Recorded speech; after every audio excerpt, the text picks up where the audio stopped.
Hey, here's a calculation for you. 2 plus 3 times 7 equals what? Now, a bit of a problem is I don't know which bit to do first. Do I do the 2 plus 3 first or the 3 times 7? Does it even matter? Would I get the same answer? Well, let's go through and have a look. What if I did the 2 plus 3 first? So 2 plus 3, that would become 5. 5 times 7 is 35. Now, what if I did the other bit first? What if I did the 3 times 7? Well, 3 7s are 21 plus 2 equals 23. What gives? There's two different answers, 23 or 35. So yeah, it does actually matter. So how do I know which one to do first? Luckily, we've got this word we use to help us remember what order to do things. And the way we remember it is this word, it's a funny word, but BIDMAS. BIDMAS. Now, it's what we call an acronym. So in other words, we've just taken the first letter from a list of things and put them all together so we can remember what order to do them in.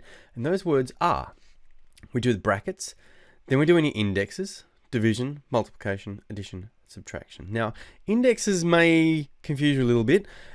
Indexes is if there's anything like 3 squared or 5 to the power of 3. That little number at the top we call the index. So if there's anything to the power of, then we need to sort that out. Second thing on our list after any brackets. Let's look at some examples that might help. But before we do, I'm going to squash these terms up together. Division, multiplication, and addition, subtraction, because we kind of do them together. If they both occur in the sum or the calculation, we kind of do them together. I'll show you what I mean in an example. First of all, let's go back and apply BIDMAS to our first little calculation and see which one was right. Well, there are no brackets, so I can't do those. There are no indexes. There is multiplication, so I'm going to do that first. So that'll become 21, 2 plus 21. Then I do the addition at the end, gives me 23. So 23 was our correct answer. What about this one here?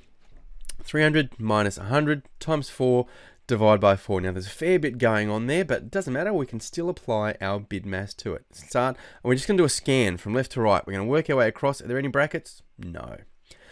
Are there any indexes? Work our way across? No. There's nothing to be squared or cubed there at all.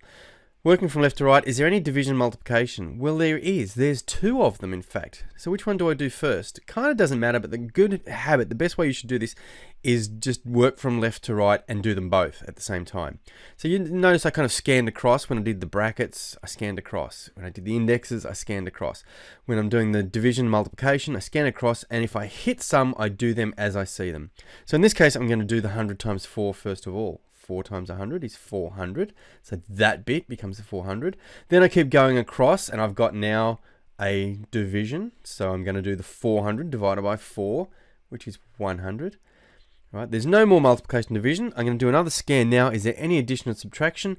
Yes, there is. 300 minus 100. So see how we kind of swept our way across, just checking each time for brackets, for indexes, for these two, and then finally for addition or subtraction. Okay.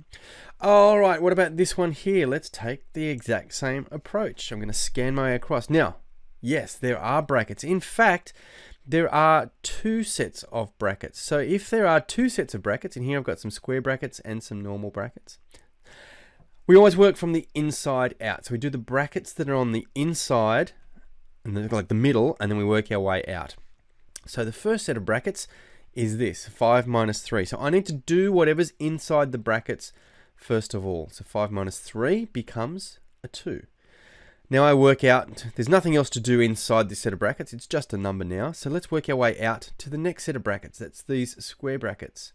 6 minus 2 becomes 4. So everything inside the square brackets now has been simplified down to 4.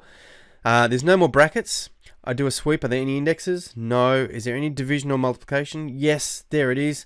4 times 7. So our answer is 28. One more example. In this case, you're given a full calculation.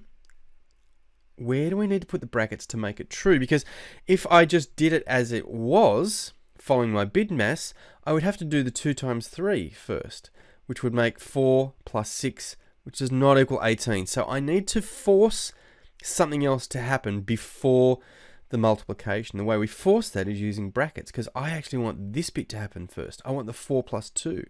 So if I put some brackets around the 4 plus 2, according to my order of operations, I have to do the brackets first. So 4 plus 2 would give me 6, and 6 times 3 does equal 18. So that is how we use order of operations to decide what things we do first in a calculation. Well done.